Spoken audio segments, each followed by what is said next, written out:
A few months had passed since Zenjirou made his debut into higher society at the banquet without any problems. Even in Karpa Kingdom, a southern country, the days with temperatures of over 40 degrees during the day were soon over. The Karpa Kingdom didn't have easily distinguishable four seasons like Japan, but various changes could be spotted from a look out of the window of the inner palace. There was not enough change to warrant an assignment of four season, but one may roughly call this a change of season. Anyway, it was certain that it had become remarkably more comfortable compared to his arrival. In the living room, Zenjirou and Aura were competing in the video game with each other. "Alright, I got a combo," Zenjirou announced with excitement. Aura with an amazed tone replied. "What, you did it again, Zenjirou?" Zenjirou was certain to the point that he was taunting Aura about his whining, just when Aura countered and won. "Alright, here it comes. This block will finish you." Aura's surprised attack made Zenjirou shocked. Zenjirou completely accepted his loss. Suddenly, he felt uneasy. Aura inquired, "What is the matter, Zenjirou? You are usually more competitive than this." It is weird, I think I might not be feeling well. I am going to get some water," Zenjirou replied while rubbing his forehead. Zenjirou got up to get water and suddenly fell on the ground in front of Aura. Seeing this, a loud call escaped from Aura's mouth. "Zenjirou!" Zenjirou was down with a fever. Aura had suspended her duties for now and returned to her own chamber in the palace. There she immediately called for the royal court physician to get herself examined. Aura's personal secretary Fabio Debake entered the room. Aura smiled a bit at the middle-aged secretary with the slender face and nodded once. "Good, everything is all right with me. I sent Dr. Michel on the way to examine my husband. Depending on his illness, I am thinking of using the imbued stone of cure, but let me hear your opinion about it." Imbued stone of cure. Secretary Fabio raised one eyebrow upon hearing that term, but nodded right away and stated his opinion. The imbued stone of cure was a magical tool made in the twin kingdom of Sharo and Jilbel, located in the central area of the southern continent. The royal lineage of Sharo had their bestowal magic, while the Pope lineage of Jilbel had healing magic. The imbued stone of cure could be considered the fruit of joining together their two magic techniques, and had a tremendous effect. Imbued stone of cure. Secretary Fabio raised one eyebrow upon hearing that term, but nodded right away and stated his opinion. "Very well. I cannot say anything definite without hearing Dr. Michel's diagnosis, but if Zenjirou-sama should suffer from a serious illness, there is only one course of action we can take then. Our country cannot afford to lose him at the present time." It was all right to use the imbued stone of cure when the necessity arose. Aura regained her usual composure thanks to that conclusion and rested her right elbow on the armrest of her chair with her chin on its hand. "At any rate, my husband still looked fine this morning when I woke up. I wonder what kind of illness got him. Judging by the fact that you were not infected although you are sharing the bed with him, I believe it is quite likely that it is the kind of illness you only catch once, when you already caught it in the past." Aura mused about Secretary Fabio's word with her chin still on her hand. "An illness you didn't catch again after suffering from it once." Aura, too, have had a few illnesses like that in the past. "One day I caught an illness you suffer only once from in your life. I had been all well in the morning, but just before noon, I got sick. Maybe ye caught that?" The condition of suddenly taking a turn for the worse, even though everything was fine in the morning, added to Secretary Fabio's idea, narrowed the illnesses Aura could think of down to one. As Secretary Fabio was more composed than Aura, he must have concluded the name of the illness long ago. "Aura, what's the blessing of the forest?" Aura had ended her duties in the palace earlier to visit her husband, who was down with a fever, and went to the inner palace. There Zenjirou still lay dead tired on the big bed and asked with a weak voice, only directing his eyes at her. Aura sat in the chair that stood beside the bed and intently wiped the sweat from Zenjirou's forehead or neck with the towel she had brought over from the refrigerator while answering his question. "Simply put, it is a local disease that has spread here since forever. It is hardly virulent and rarely anyone dies from it unless maybe an infant or old person. Moreover, you never catch it again after having it once, and strangely enough, a lot of people, who had it, show weaker symptoms on other illnesses later on, so it is called the blessing of the forest.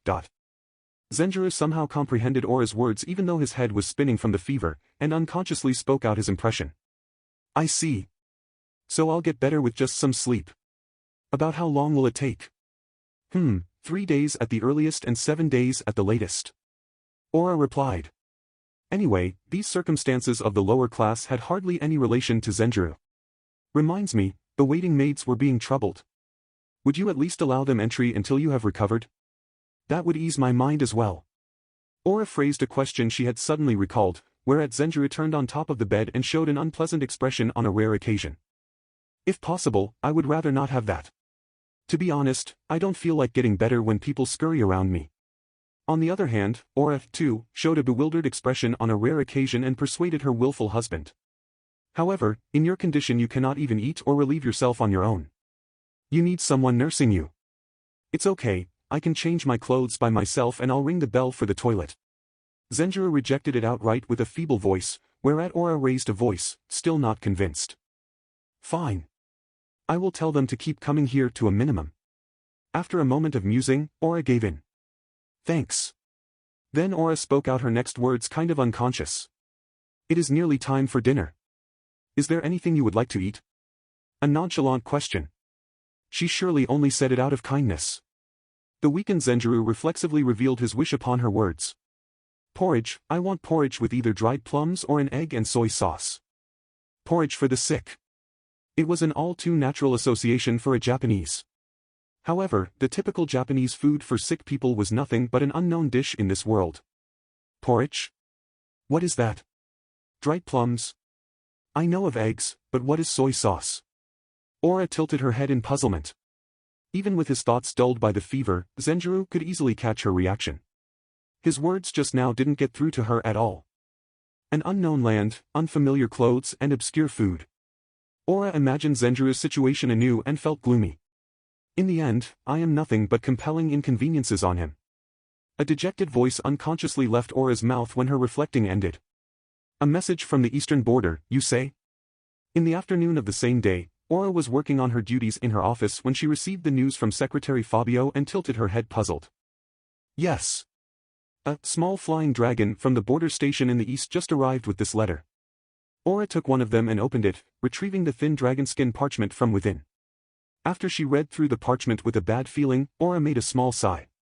Earlier this morning, Her Highness Princess Isabel from the twin kingdom of Sharo and Jilbel has arrived at the eastern fort together with her personal guards of 300 men. She requested entry into the country, so according to the treaty, I allowed it under the condition of disarming in the urban areas. Furthermore, 300 of the cavalry from the fort will accompany Her Highness Isabel as guards, too. A visit by Her Highness Isabel. Does it mean that amongst the royalty or nobility in the bordering countries, someone is so sick that he requires the power of Her Highness itself? Yeah, I would say so. A lot of money must have flown for Princess Isabel herself to make an appearance. Aura gave her consent to the words of the secretary, which had been phrased as a question. Isabel Jilbel. The people from the Pope lineage were the only ones in the world who could use healing magic. It was more than obvious that royalty or nobility wouldn't want to let go of the existence that had saved them from the clutches of death. Either way, the treatment must already be over and they are on their way home, seeing as they are heading our way. Shall I arrange your schedule, so that you have time to use the space-time magic? 300 as an escort, huh? Judging by that small number, they must carry quite the number of magic tools. Needless to say, the country in question had to shoulder the travel/lodging expenses for these guards. However, the bigger the troops, the slower they moved. These knights matched 1,000 people as they were armed with a magic tool that were created by the other royal family in the Twin Kingdom, the Sharo lineage. It was possible to cut back on the number of escorts a lot by dispatching them, and as a result, the troops moved faster. Aura commanded her secretary. I do not know which country is involved, but they genuinely seem to be on the watch. Investigate it at once. In some cases, a coup might occur in a bordering country. It was a good occasion to have a master of the healing magic owe her one. If anything, Aura would gladly welcome her as a guest under normal circumstances. The problem is my husband. After she said that, she placed one hand against her chin and became absorbed in thought. Considering the distance to the eastern fort, I guess Princess Isabel will arrive here in 5 days? Yes, more or less. Zenjirou-sama might not have recovered from the blessing of the forest by then if it drags on. The room Zenjirou normally lived in was filled with the electronic appliances he had brought along. If possible, she didn't want to spread its information, even if she didn't think that anyone could do anything with it right away after knowing about it. The simplest solution to this was to have Zenjirou live in a different room for a little while. That would be playing it safe. After all, we can hardly afford to refuse Her Highness Isabel to pay him a sick visit.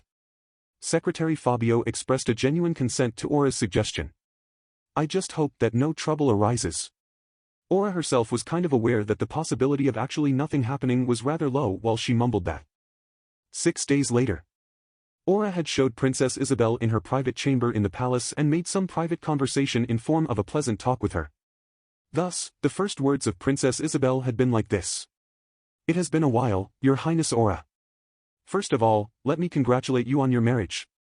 Yes, thank you. The ceremony took place without problems. I am grateful about the generous wedding gift from the Twin Kingdom.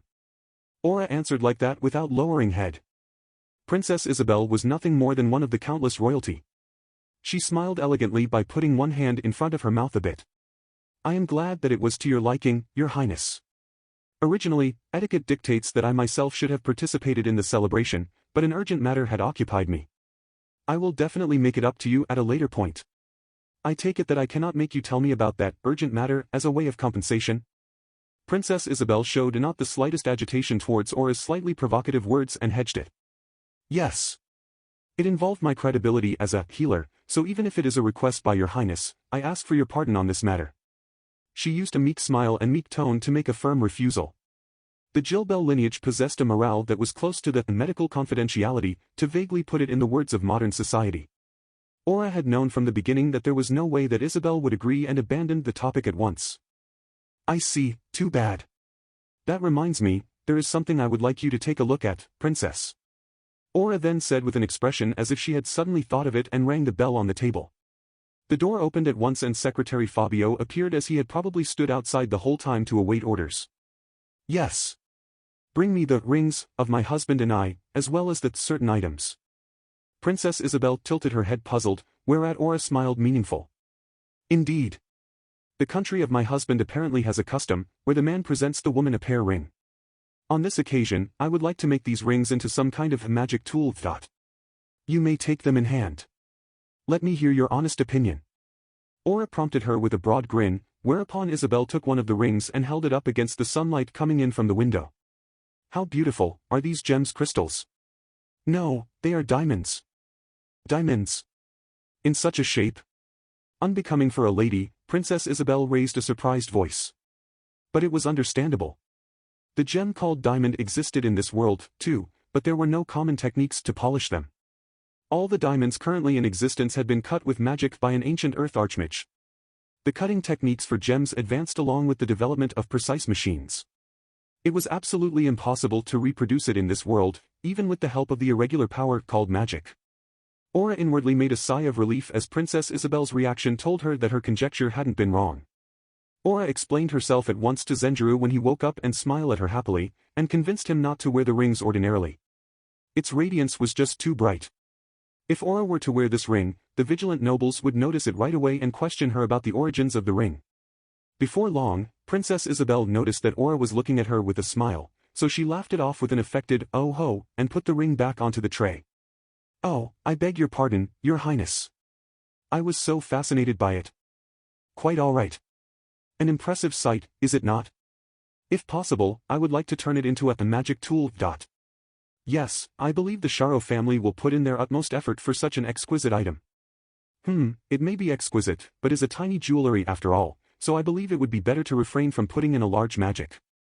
Maybe something rudimental like ignition, fireproof or spring of water.